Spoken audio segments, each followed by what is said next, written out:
cannot step into fulfillment of destiny unprepared. That is why God gave me the mandate of equipping for destiny. So as I registered and came for this training, it was there I discovered that I have a unique purpose to fulfill in life. This training exposed to me my real identity. The first thing I laid hold on was the fact that God's plan and purpose for me is what the enemy tries to fight the most. This training taught me the depth, most especially about ministry. The more I was shown Christ, the more my character was transformed and changed from who I used to be to the new me that God wants me to be. I used to masturbate, and today I'm a free man. The Tito that would get angry, that would fight, that would slam the door, was none of that to be found. I was a struggling Christian, so during the program, I began to see changes. The Lord restored some of my spiritual gifts that lie dormant. In this training, you'll be able to discover your unique destiny. Your eyes will be open to a lot of things. Encapsulated in it is your life,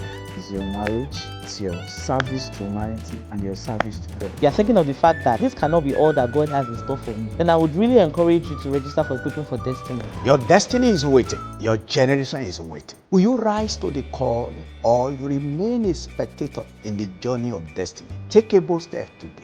Click the registration link below, and I will meet you in the class.